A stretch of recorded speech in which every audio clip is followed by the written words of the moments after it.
As quickly as you can, snatch the pebbles from my hand.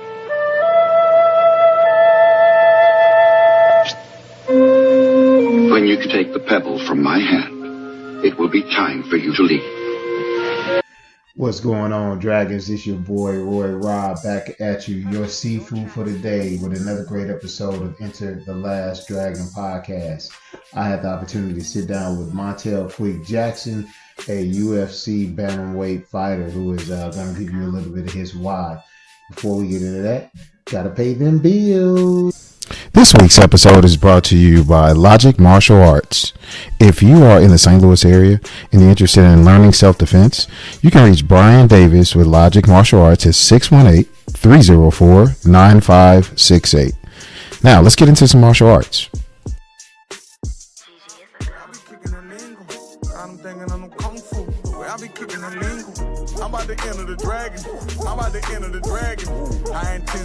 Of Montel Quik Jackson, what's the word, brother? How you doing? I'm doing good, man. How you guys doing? Good, man. Good. I'm glad you made it on the show. You know what I'm saying? Enter the Last Dragon had to feature you. You doing your thing on the martial arts side, man. Tell my listeners who you are, man. Let us know who you are, what you do, what you love, what your interests are. Give us a good, little quick snapshot. Okay, my name is Montel Quik Jackson from UFC Bantamweight. My last fight was April 13th, 2019 at Atlanta. Nice, man. Nice. So how long you been in the UFC now? This will be my sophomore year in the UFC. So how's it feel, man? Like when you got to sign those papers, and you have, I bet you've had a conversation or two with Dana White, I'm assuming, right? Like how's it feel, man? How's it feel having that when you sat down and you signed your name, like I'm finna be fighting for that first, you got that contract? How'd that feel? For me, it was kind of like I was belated, but I was just like, okay, this is one step towards my journey. That's good, man. That's good.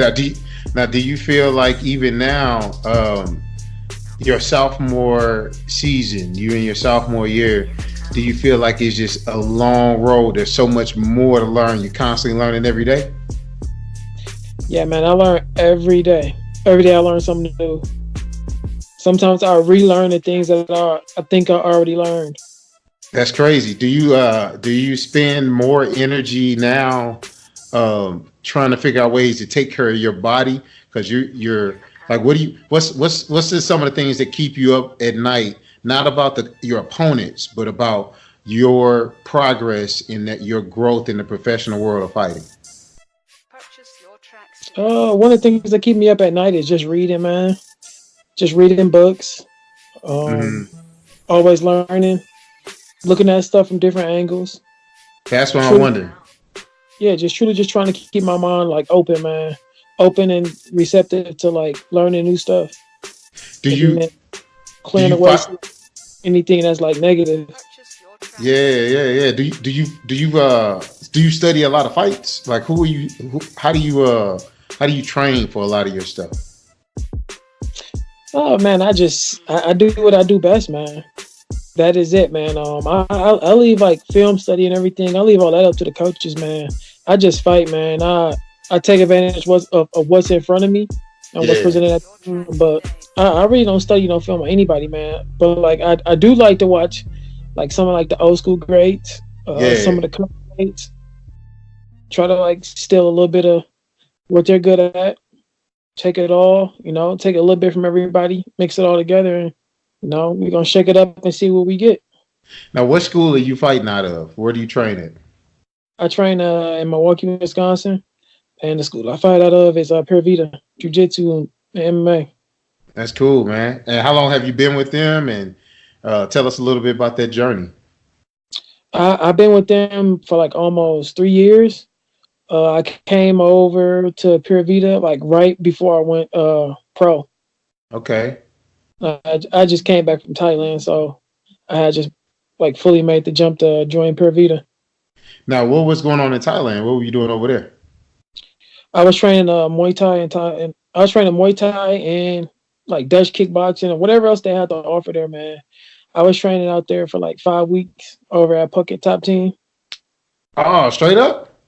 Yeah, hell yeah. That was that like a scholarship? How did they do that? How did that work? Man, I just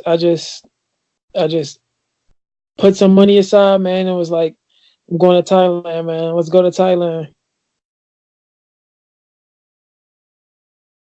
Dude, that's crazy. So like you saved up for a certain time. You went out there with ATT, right? American Top Team, you said? Puckett Top Team.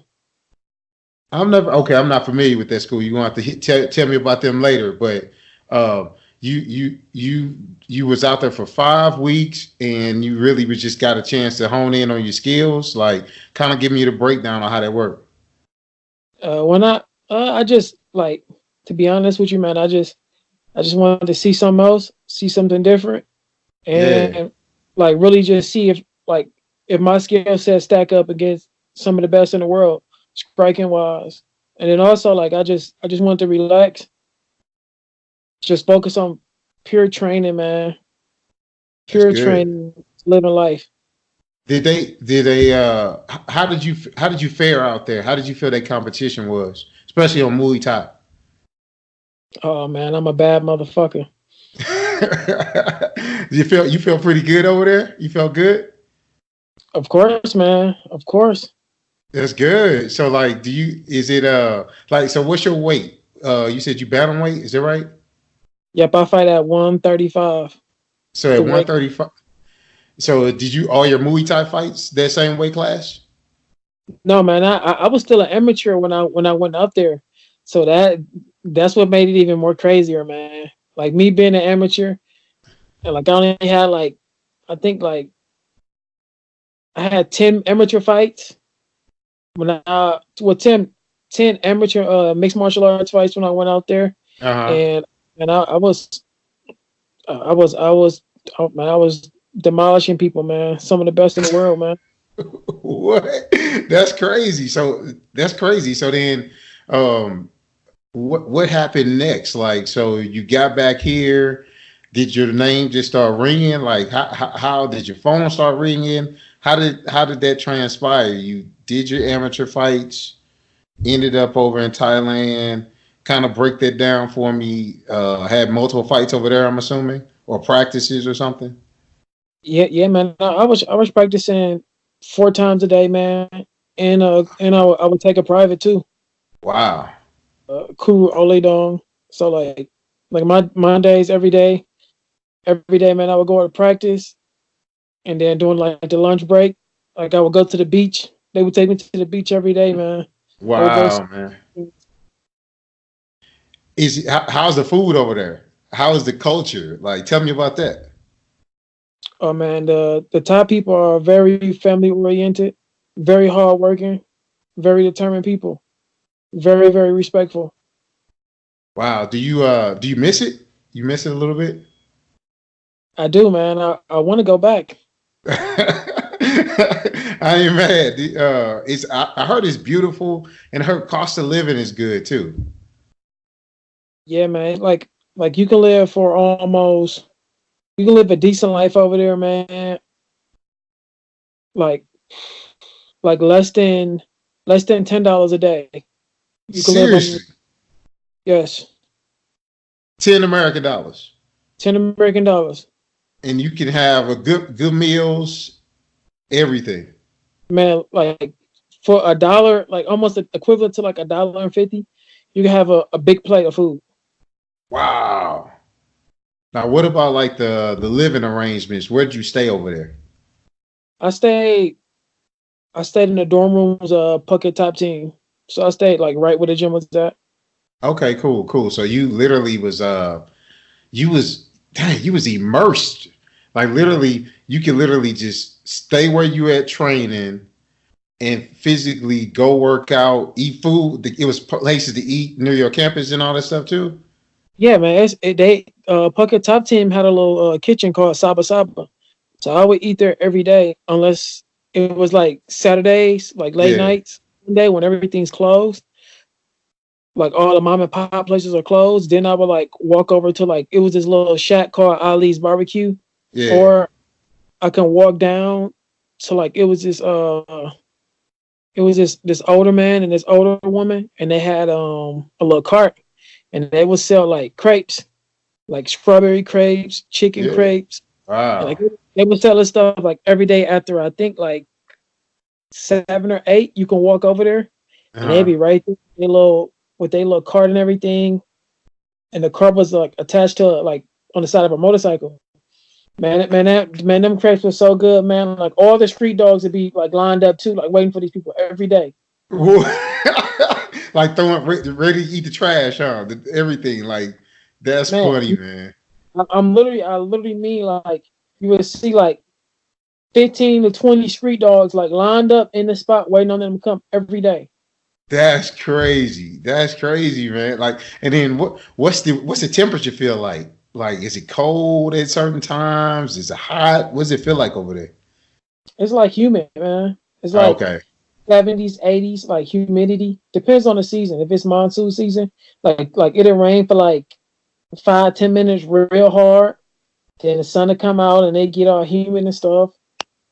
Wow.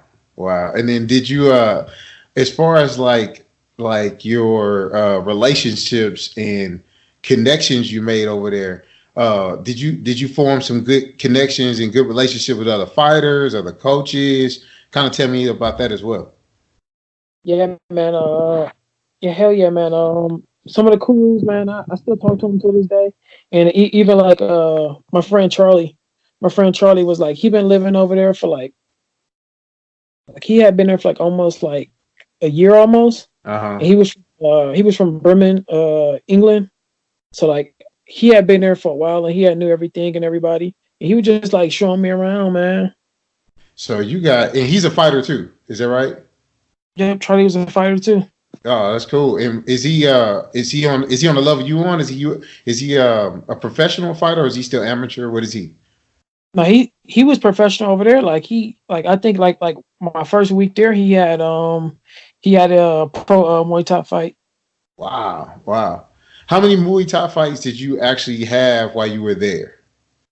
Man, I didn't have none. I wanted to, man. They kept telling me to have fights there, but I didn't want to go pro like halfway around the world, man. That I makes wanted sense. to move back home. That makes sense. And then how did you find, had you already been with your like so that people know I guess maybe this would be a good time to break this down. So you have coaches that help you out and then you have what I would be like an agent or promoter that helps you get fights. Is it like two different people or sometimes it can be both the same person, right? That's doing two different roles, right? Yeah, usually like at the local level when you just like starting to make your pro debut or whatever, unless you some type of prodigy or you got some type of hype train, then like your head coach or your coaches they would be like they would be in the place of your manager and everything. Okay. Okay. And then how did you decide when you was going to take that leap? Was it your head coach that put you in position to say, "Hey, I think you're ready to go pro"? What conversations were happening? Tell my listeners about that, especially for those who are up and coming individuals who want to be fighters. Like I wanted to have at least like 15, 20 like MMA fights as an amateur and then have like 30, 40 kickboxing fights and try to do some boxing fights and everything like that. But like my coaches was like telling me like it kept telling me like Montel, I think you're ready, and uh like I was like, I don't know, man. Like I want to have some more kickboxing fights. Like I want to like fully like see and do and try any and every type of a combat sport there is to do. Because Right. like once you go pro, then everything counts. That's true. That's true. So then tell me more about like your start. How did you end up in martial arts in general? Did you play sports in high school? Tell my listeners about your start. How did you get started with your love for martial arts in BJJ or whatever? Tell me your start. So like I'm gonna finish up the last question, the second half of the last question. So the second half of the last question that you previously asked, I knew it was time for me to go pro when I couldn't get like any like MMA fights. So I knew like I had like truly outgrown MMA, my amateur MMA career. I needed to go. That And then, makes sense. and then two, for your second question, like in high school, I wrestled in high school. I wrestled my junior and my senior year in high school. I made it to state as a senior. Uh-huh. I made the national team. I kept wrestling around, wrestling like freestyle and Greco primarily. I wrestled an invitational, Team USA versus Team Japan. From there, I met the guy Robert. I forgot his last name, but he was like the head coach up at the Olympic Training Center in Marquette, Michigan. And Okay. I kept wrestling around, but then when wrestling fell through, and wasn't, it was like there was debating whether wrestling was gonna be a part of the Olympics. I just said, forget it, man. But I kept going. I didn't go up there, but I just said, forget it, man. Like I knew, like if I went up there and wrestling didn't get reintroduced into the Olympics, I was gonna be stuck there for like a year, I feel like that. going to Marquette, Michigan. Yeah. So I was kind of worried about that. And then my friend Devon, like ever since we was like in high school and stuff, like he always talked about like, as soon as I'm done with high school, man, I'm going straight into MMA. I'm making it to the UFC. I'm gonna knock some people out. I'm gonna make some money. That's all he would talk about. He would watch all the fights, everything. My friend Devon Banks, every time, that's all he would do. Is all he would talk about. That's crazy. What is he So doing now? he's still fighting. He just had a fight. That's amazing. So like he had this fight against Rafian Stotts as an amateur, and I think they might have been fighting on XFO. And Devon was like, "Hey Montel, what are you doing? If I know you still wrestling around heavy, like come on Sundays and just come wrestle around with me at Reds. Like I got my fight coming up. I'm fighting Rafian Stotts, and he primarily a wrestler, you know. He was a national champ. Like just come wrestle around with me. So I'm like, all right, man, whatever. So I started going to Reds on Sunday, and I just started wrestling. I wrestled with him every day for like an hour and 30 minutes up until like open mat, Yeah. and then it just like open like rolling for jiu-jitsu. And I ain't know nothing about jiu-jitsu, man. I just did it wrestling. And Devon like, Montel, man, like don't go home yet, man. Just go like roll, man. I'm like, what you talking about? Like you go wrestle around with these dudes, like you know, go over there. It's gonna be live. Like just do whatever. So I'm like, all right, man. So I meet this little Puerto Rican cat named Gato.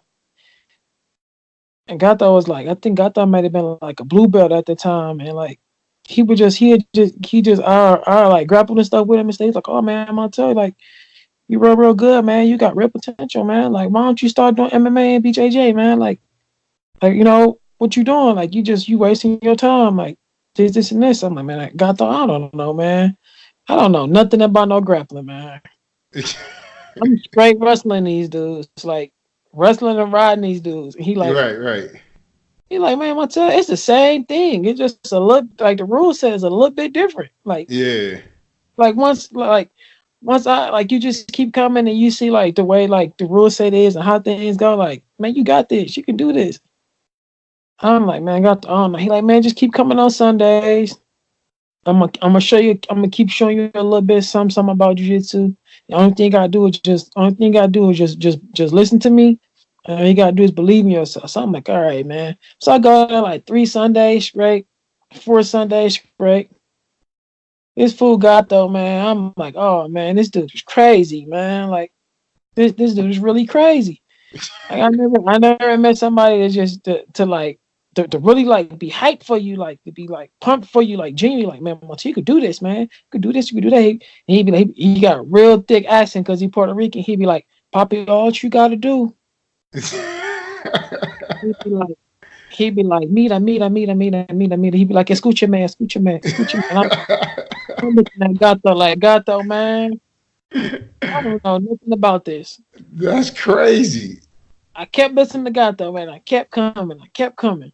Damn, that's crazy. So what year is this? What year is this? 2000 what? That's like 2013, 14. Okay. One of those years. I think maybe the summer of 2014, maybe. I think that's the summer of 2014. So Gato, he tell me like it's a tournament coming up, Montel. It's gonna be in Milwaukee. It's called this USBJJ. It's a little tournament. It's gonna be held at Bayview High School. I want you to come. I'm gonna be there with you. I'm gonna coach you, man. You just gotta just sign up and come. Yeah. I'm like, God, I don't know. It was like 2-3 weeks away or whatever. Man, every Sunday I came there, got that beat. Man, Montel, if you don't come to this tournament, you're gonna be a little pussy. All he kept saying, like Montel, it's all right to be scared, it's all right to lose, and this and this. Like, you just gotta go out there, Poppy. You gotta just do what you do best. You just gotta listen to me, man. This and this, and you gonna win. Can't nobody beat you. This and this. I'm like, man, God, man, I don't know, man. You want some shit, man? I don't know, man. You just trying to hype me up. That's what I was telling him. How did it go? How'd you do? Man, I knew if I did not come to this tournament, I knew I was gonna be a pussy for the rest of my life. I go to the tournament, like, you know, like I'm used to like wrestling tournaments and everything. Like they got the brackets up and everybody lined up. Yeah. This tournament a little bit different. Like they call your group, and they take the whole group to the wrestling mat, and you stay there. You don't go anywhere. You don't go nowhere. I'm like, man, this kind of weird, but okay. Got the right there. Got the like.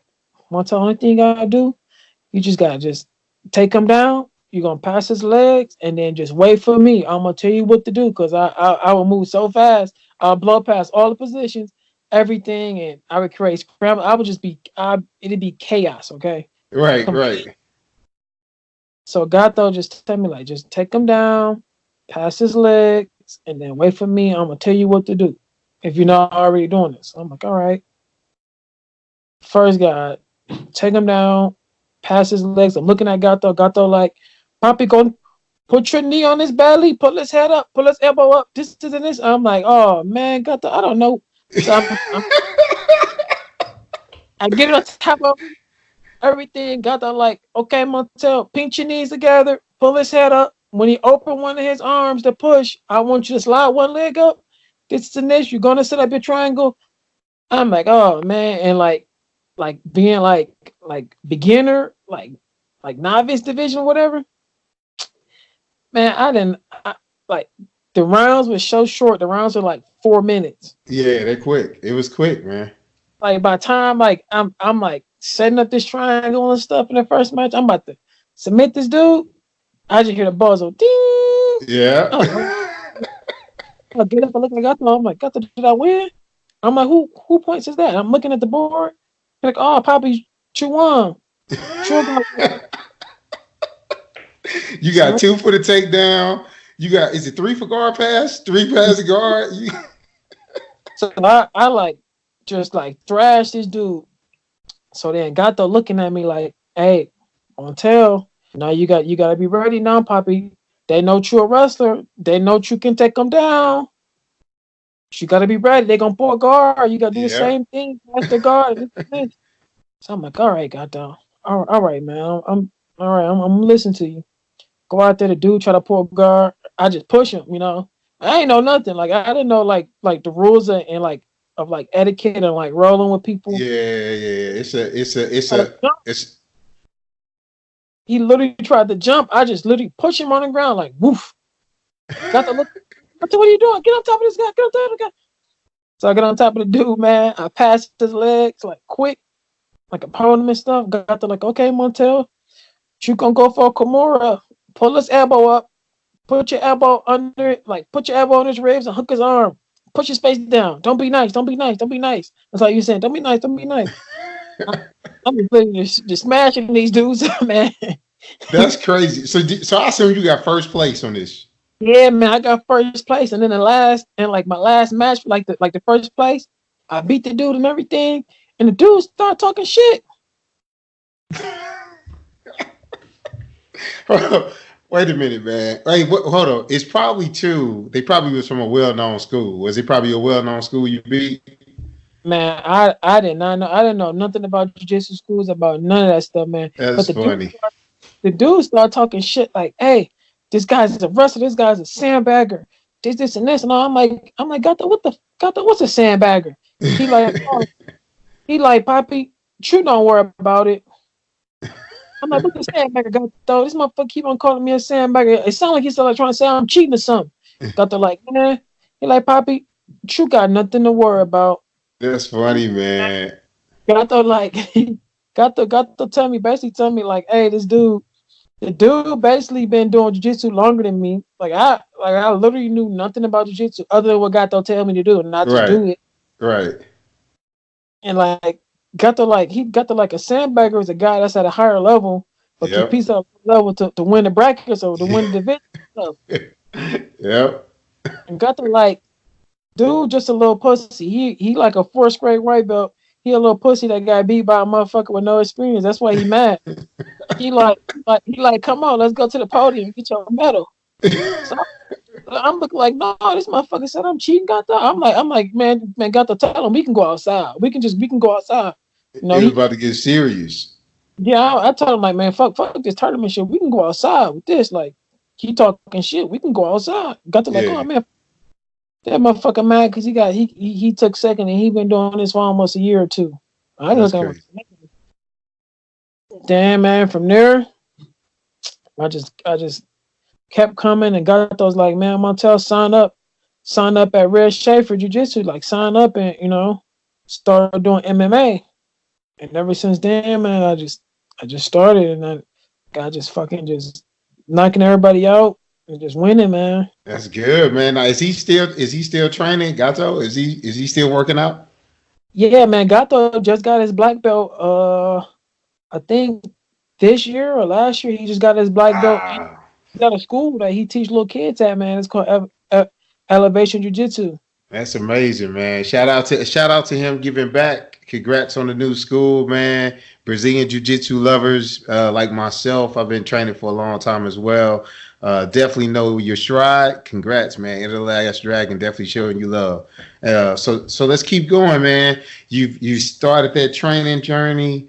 You fast forward all the way through training, 10 fights, fast forward, ended up in Thailand. Then you come back and tell us about that. You come home, your coaches start giving you additional fights and they start telling you you're ready. Yeah, man, I had like a couple Muay Thai fights. I had some kickboxing fights, and then from there, that was like, okay, Montel, like I think it's ready for you to make your jump, man. Let's do it. Like, you ready? Like, you want to do this? I'm like, yeah, man. Like, I think time is of the essence, and I think I got to seize the opportunity right now and make my jump. So I did, and my first fight, I knocked the dude out in the first round. That was on PFC. I knocked the dude out, Josh Weissman. Like, wow. I just like, to be honest with you, man, like it was even hard to get me like a pro debut fight, So that was like, just for that guy, like even taking that fight, man, I'm just internally like grateful to that guy. Like, thank you, man. That's crazy. Why do you think it was so hard? Because they felt people just knew your record from what you did on the amateur scene. Why do you think it was just so hard to get you them fights? Man, I think all over the region, man. I was a problem, and I was gonna cause a lot of people problems, fighting wise, skill set. So they was like, nah, you ain't for to bust up our prospects, and then the dude be shook and shit. So they like, That's crazy. Yeah. So what's the next fight? Fight number 2 happens, and 3. Tell me about 2 and 3. So fight number 2 happens. I fight again, it was hard to find me opponents and stuff because everybody else that had a 3-0 record, a 4-0, a 5-0 record, like a good solid guy or whatever, they weren't fucking around. They like, man, this dude 1-0. This dude had a good good amateur career. Like, this dude is legit. Like, they ain't want to take the risk. Yeah. Like, they'll tell you in your face, like the fight game, like they'll tell you like, oh, we ain't afraid of you. We ain't afraid of nothing about you. But right now for us, it don't make sense for us. They'll literally tell you, go get some wins and come back, and we'll talk. That's crazy. How much can you get paid off of doing like the leap from amateur to a pro. How much is a local fight can pay a fighter that's local? Like, what's a good number that you've seen from $50 to $1,000, whatever you want to say? What's a good number that you've seen? Okay, so like for a pro debut, and this is another thing about the fight game that they really don't tell you as an amateur, especially in MMA, man. A lot of these promoters, man, they don't put on pro fights. They don't put on, like, most of their cards don't be pro fights. They be all amateur. Amateurs, they don't really pay anything for. Amateurs don't get paid nothing. They don't get paid, right? So yeah, so like you see them cards that's filled up with like 20, 30 fights or nothing but amateurs and no pro fight. Them dudes taking in all the money and they not paying anything. They might give upwards up to like $50 to $100 worth of gas money, cover a hotel stay for a night or two, and that's it. Everything else is all money for them. So like that's like one of the things I had to learn as an amateur. Like, oh man, like why is like there isn't that many pro fighs? It's a lot of risk with that. Like, you risking your body, your health. You're on the hook for your own insurance, I'm assuming. Something happens, all the above. No, actually with the fights and everything, most state commissions, they gotta have insurance for you. Oh, good, okay. And if they don't, you should be fighting there. Yeah. So then the next couple fights you had, how did it lead up? Tell us the build up to sitting down and getting that opportunity with the UFC. So like so I fight this dude named Sean Hoffman for my second fight. I beat that guy in the first round. I was supposed to have some fights, but they fell through. So I end up fighting. Like my friend my best friend ended up getting killed. So then like I didn't really want to fight no more. Like I really didn't have the heart to fight no more. Like I was in a dark place. So like my last thought was like to even go out and fight or even pursue fighting anymore. Right. Like it just went on my mind right at that point. So like my coach, they just kept telling me like, oh man, just come back to the gym, man. Come back to the gym, man. Like man, you man, you gonna just throw away opportunities, man. Look at all the stuff you went through, all the stuff you didn't endure. Like you can change your life, man. You can change like your family's life. You can change like the lives of like the people that's gonna watch you, man. The people from your neighborhood and all the kids you look up to and stuff. Even the kids you coach, you can do this, man. You can do something like that's all they just kept telling me. They just kept telling me that. So then like I just slowly just like, just like I just had to have some self accountability, man. Just stop feeling sorry for myself. Like just get like man, let's go to the gym, man. Like let's go, Montel. Let's go. And rest in peace, man. Rest in peace to your friend. My condolences on that, man. Loss of your best friend. Yeah, man. God bless the dead. So like I had my third fight down in Iowa, and I fought this dude Terrence Allman, like all the way to like it was like my first fight I ever went to a decision with, man. This dude was tough, man. But I beat that dude down, man. I mean, I'm for real, man. Man, that motherfucking head was so hard, man. What? Man, my elbows was hurting, man. I was hitting dude all in his head with them elbows. Man. My elbows was hurting for like 2 days, man. What? That's crazy. And was he a big dude or he just had solid bones, like hard skull or something? Man, that dude was like 5'6", 5'7". He was like stocky and stuff. He was a former wrestler too. Okay. But that dude head was just like hard, man. That motherfucker has some real density in them bones, man. That's crazy. And then from there, I was 3-0. I went back to Minnesota. I had fought Jesse Wanamaker. He was 3-1. I ended up fighting him. I ended up stopping him. I think I stopped him in the second. Got the TKO. Mm-hmm. And then my fourth fight. Yeah, I think that's my fourth fight. My fourth fight, I fought Darren McCants. he was 4-0. He was 4-0 against my 4-0, and that was my fifth fight. And that was back in Minnesota too on Driller. And I end up knocking him out in the first round in 27 seconds with elbows. Wow. So I literally put him away, and then after that, my coaches started shopping me around and stuff to get like fights and stuff. And after that fight, because like he was like a top regional prospect and everything, and so was I. And I had beat him in 27 seconds, man. And when I did that was crazy, man. Is that when everybody started to really pay attention on a larger scale? It was people took notice after that fight, basically, like big time, the bigger eyes. Yeah, man. On the regional scene, everybody really was like, okay, we gotta see now. We gotta put our guy against they guy. Like now it started to get, it was on, like it started to get serious. And then now I start to get like, man, people started like emailing me like through Facebook and like Instagram, like from all over the country, like from even Canada and stuff, like telling me like, hey, we got a fight opportunity for you. This is and this. Like, can you have your manager give us a call, or would you like to know more details and all that stuff? Wow, that's crazy. So then keep going. Keep telling us the story. What happens next?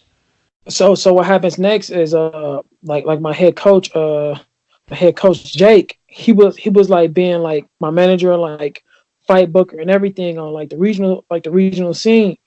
And like he basically tell me like a little bit after that fight, like, Montel, I could only take you so far. And this is what he believed was like the farthest he can take me for that point in my career as being like my manager or whatever. So he told me like, Montel, you need to find you a manager. You need to find you like a manager or a manager group that has the connections to get you to that big stage. So I'm like, man, Jason, I'm telling like, man, Jake, I don't know like no managers or anything like that. Like man, like I really don't even like want to deal with like sponsors and stuff. Like, why would I want to deal with a whole nother person and stuff about like fights and fight opportunities and everything? He like, no, Montel, I'm telling you, you need to be serious. Get serious one time. Stop playing around. You just can't just wing some shit or throw some shit in the air and think it's gonna stick. Like, Right. you really need to go look around and find you a manager that can get you to that next level. So I'm like, okay. So I start asking her like some of the fighters on our fight team, like Zach. I asked him like who his manager was. That was Zach Otto and stuff. I asked him who his manager was, and I asked Rick Glenn who his manager was. I asked our other fighter Leah who her manager was. I asked Tim who his manager was. I asked other people like Callie Robbins, like Rick Glenn. I asked Armandale. I asked like all the local fighters I knew, like who their manager was, what's the pros and the cons of having a manager and not having a manager, this, and this. So I end up like contacting I ended up having like Jake like contact like Jason House from Iridium and stuff. I was like, I want to sign with him. Like he seems like the best option for me right now. And like I heard everything I ever heard about like that management group and him being a manager was like good and stuff. Like he was a good, like solid guy. Yeah. So I end up signing with him, and he end up like basically like getting me like he basically like, man, like he basically like got me on the contender series. Like I got on Dana White's contender series at 5-0. Like Wow. I think it'd probably be like another like 2 years if I didn't like sign with like Jason House and Iridium. Like I don't think I would have got that fight like to even like get like that chance to even get signed. Like That's crazy. So he got you on the series. Looking back at it now, do it feel like it went by so fast? Like, did it feel like it was just like overnight? Like that wasn't that long ago, right? Man, that was last year June, man. That's That was crazy. that was literally last year June, man. Like I already had 3 fights in the UFC already. Like like that. That's I always knew this this time was gonna come for me. So I wanted to be ready. And like I thought after my Dana White Contender Series fight, I committed 3 fouls in a fight, and they didn't sign me right away. right. So my manager kept telling me, and my coach man, Montel, bro, get your head out your ass, get back in the gym, man, get back to training. What are you doing? Come train. And then I get the fight opportunity to fight Ricky Simone on short notice as a late replacement. I'm like, oh shit, here go my opportunity, man. Right. I gotta go. I gotta take this fight. This is my fight. This is how I get in the door. Boom. Let's go. And even just thinking Ricky Simone too. I was a tough fight. He could have chose to fight somebody else, man. He chose to fight me, and he gave me the opportunity to get in, man. That's good. That's good. So tell me more. How did that fight go? You said it was a tough fight. How long were the rounds? Tell us a little bit about that one. The Ricky Simone fight was I end up losing that fight. I just didn't have the gas. I didn't have the tank, man. I didn't have the cardio for a fight just boom to pop up like that. So I was last minute, that's tough. That's not an easy task to take on a overnight. Let's do it. That's hard. They've been training, Yeah, but I didn't care, man. I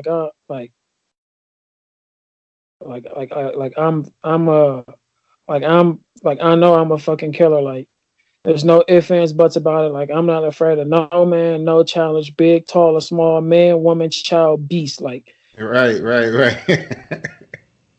And then you just got I know where neighborhood I'm from, I'm a risk taker. So boom, life's a gamble. I bet on myself. So I'm boom, I'm with it. All right, so check that out. End of the Last Dragon. If you just heard that was a nugget. He said he bets on himself. He believes in himself. That's one nugget you definitely should take away from just hearing that. That is definitely inspiring right there. All right, keep going. So from there, I lose the decision by Ricky Simone. But I knew Montel, okay, we in the door. You signed, you got a 4-fight deal or whatever. This is one of your fights. You got 3 more fights to go. Whatever happened, it already happened. You need to get back in the gym. You need to get focused. Take control. No fucking around. You need to go. So I get back in the gym, man. I get the fight offer to fight Brian Kelleher in New York, Madison Square Garden. I'm oh shit. Lightning don't strike twice, but god damn, man, I remember it was even thinking about it, I try not to even think about it because I try not to dwell on the past, and I try not to stop thinking about what's next and always preparing for what's next. So it's just fucked up, man. It's crazy to think man. I remember I couldn't get it. I was it was hard for me to even get fights as an amateur and going pro.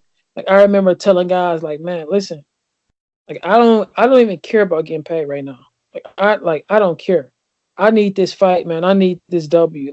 I need to get to that. I need to step to that next level. Upper level. Yeah, hell yeah, man. I would tell them dudes man, I would fight for free. I would give you my purse. That shit don't make no difference, man. To me, man, listen, I will give you my purse. Sign a contract. I give you my purse. I don't even care.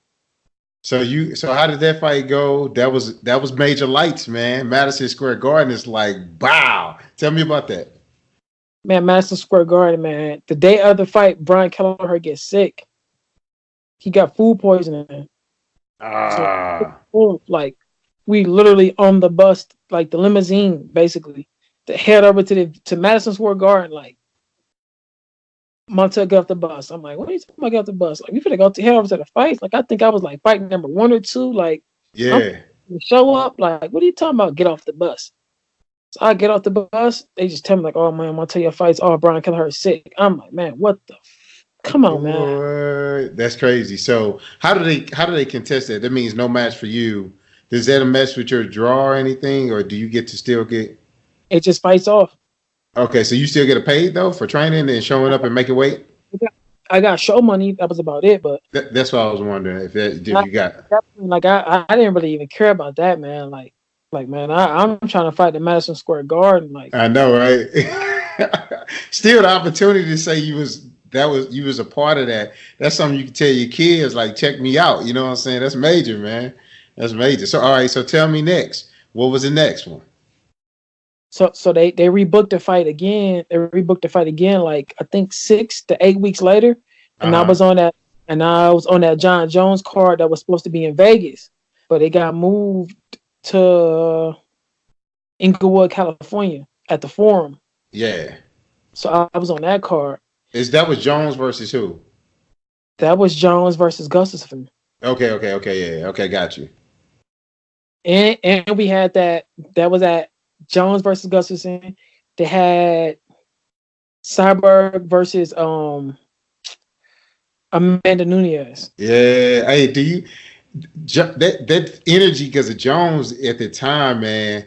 I mean, anytime Bones Jones, that's a big deal, man. He brings another level of energy, kind of like, you know what I'm saying. I mean, Israel doing the same thing. Certain cats is just bringing these energy levels times 10.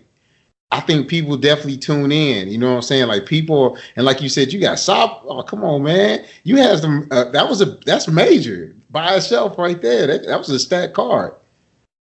Man, I like man, it was like so much stuff went wrong. Like when I was cutting weight and everything, and I'm like, boom, dead weight. Like I'm 1 pound away. They're like, oh, Montel, get on the scale right now.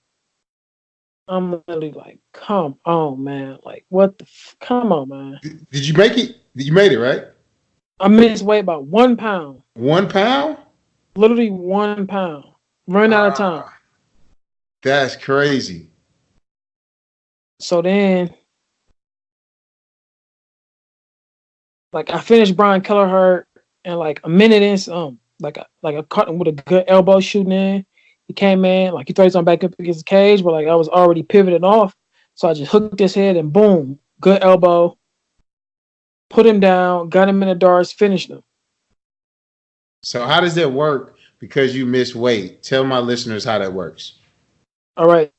I had a phenomenal performance, but since I missed weight, it disqualifies me from like receiving like the fight of the night, submission of the night, performance of the night bonus. Like the 50 G's for me was off the table. Like boom. Done. That, hey, hands down, that's a major frustration. So listeners, just so you understand, he had an expectation. He agreed to fight at a certain weight, and he signed a contract to be at that certain weight by weigh-ins. You see this all the time. It's a really big hype situation on most every fight. Weigh-ins is what they call them, and they do this prior to their fight. And they sometimes individuals will carb up / put water back on their body, get full again after they've made their weight. Is that right to say that? Is that correct? Hell yeah. Yeah, so he had to make the weight. He didn't make the weight, and because he didn't make the weight, even though he won the fight, he was disqualified from getting a lot of the other perks that could have happened. All right, keep going. So boom, that fight's over. Like I'm like, damn, like, God damn. Like I just you just feel it like, damn, you back in the locker room sick, like man. So like I'm like, all right, boom, it happened, it's over. On to the next one. So my next fight I fought Andre Sukumtile, and like he was on like I think he was on a win streak, and like he had fought Sean O'Malley and everything, so like it was I guess it was like a good test for me or whatever against somebody that was a striker, and like he basically told me like, oh man, I ain't wrestling, like this dude ain't been hit yet. I want to see how he responds to getting hit. Nobody's never touched him. From what we saying, this and this. So like I make weight, everything. That was when Israel fought Kevin Gastelum, Oh and yeah, and that same night Max Holloway fought Dustin Poirier for the 55 interim title. yeah. So like I'm on that card, and we in Hot Atlanta. Boy, oh boy. Hey, we can't go into that. We never. We just leave it right there. We leave it. I can imagine Atlanta was popping. Atlanta was crazy. All right, so how did the fight go? You made the weight. How did that fight go? So I make weight. I dominated Andre Sukumta, like striking wise, and like I knew if I put enough pressure on him, once he got against the cage, I would wrestle him, clinch with him, and see how he would respond. And like from the observations that I made, from in the ring and stuff, like I knew like okay, I don't think he's that confident with the clinch. I don't think he's that confident, like like wrestling or whatever. So I got him up against the cage, man. I grounded him down, and I would just take him down with like a single, or I would use a knee pick, as they would call it in Greco. And I would take him down, and I would just like pound him and stuff, and put him in bad spots and try to score strikes. So from like start to finish and stuff, like I dominated him. It was a good performance for me, but like whenever I don't finish people, or like I'd be upset, man. I'd be upset with myself. But you got the win. I got the win, but I'd be upset. Like Hey, keep that pressure on yourself, man. That's good. That's a hunger, right? You hungry there. That means you want to keep eating. You know what I'm saying? I'm with you. man, I'd be upset. Like you just don't know. Like I especially feel you. like the day after I go back and I watch the fight again, and like I'm very like self like criticizing, man. Like small stuff, or even stuff like at the conclusion of like the first round, the second round, and like I'm like, damn, okay. In my head, like I take in with like the simple things that they told me to do, and then I think to myself, like, damn, like I should capitalize on this, and this, and I go out and I try to make the adjustments and like like put it together and apply it. So man, it'd be tough, man. I feel Like you. when it comes to striking and everything, and like my mind just be bitch bouncing like boom, boom, boom, boom, boom, boom, boom. Yeah. Now, during all of this, are you thinking back about your journey? Because at this time, this is last year, late December. Was this around December last year? December was when I fought Kelleher, and then April is when I fought Sukumta. Okay, got you. Okay, so during all this, um, does it seem like surreal with that journey, this story that you didn't told my listeners? Uh, like, do it feel like a dream? You know what I'm saying? Like, look at this dream. Like your friend told you, he's like, I'm finna be this fighter, and then now you probably looked at him like, huh? And look, you playing a lot. You playing it right now. You playing your life story. Like family is proud. Family is down here in St. Louis, Missouri. Everybody know we root for you. We very proud, man. Just keep it up. We excited for you. But tell us how it feels, man. Does it feel like a dream right now? Uh, like I don't even think about it, man. I feel Like that. I don't even want to like. put that in my head like I accomplished something or I did something like it. Even like when people tell me like I go back to like when I be in my neighborhood and stuff, my old neighborhood, like all my childhood friends and stuff, the ones that's out, like they always tell me like, oh man, like man, Montel, you neighborhood hero, man. You just don't know, like this and this, or even like when I see people from my past and everything, and they just be like, oh man, Montel, and I see you, man, I see you, you doing your thing, man, you're a bad motherfucker, this and this, like man, come on, let me fight, come on, motherfucker, you can't fight, motherfucker, you can't, like it be funny, man, but then it'd be like I just I don't even like I understand and I see it and I enjoy it, and then I just tell myself like you got to go like that much harder now, like. That's great, man. That your humility is really shining through, man. That's amazing. So what I have to do now, man, this is right around that time where I get to give you a Enter the Last Dragon, Roy Robs hidden clues, and you got to answer some questions for me.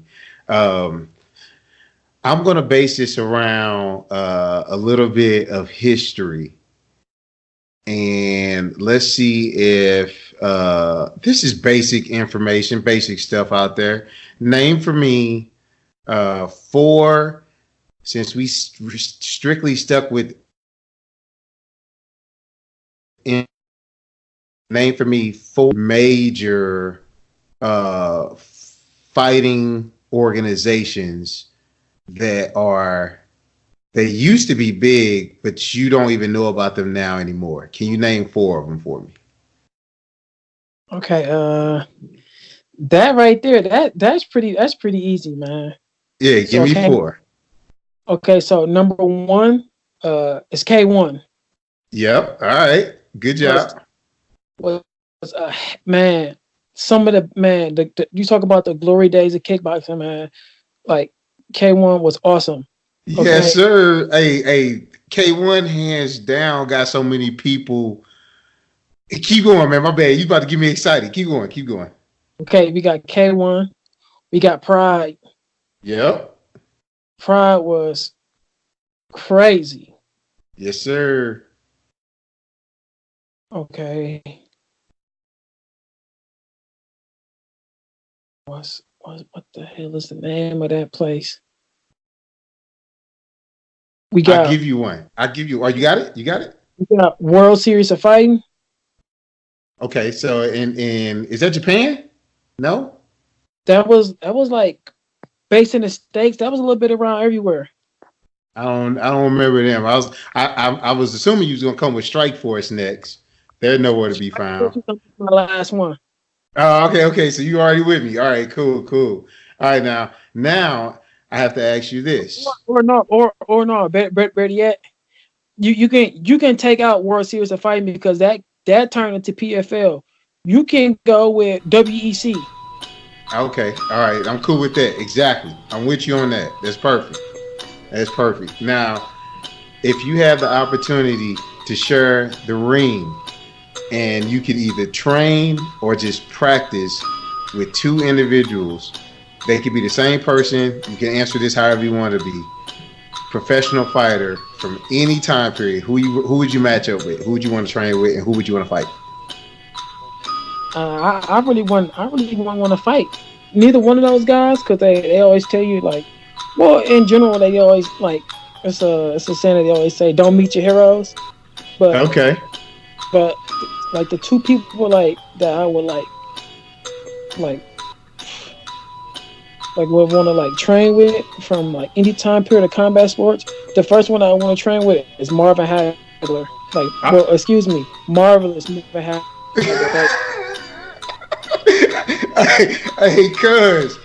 Hey, it has them hands, bruh. Hey, dude's got hands, bruh. That's amazing. Okay, keep going. Who else you got? So I got Marvelous Marvin Hagler as one. And my second one,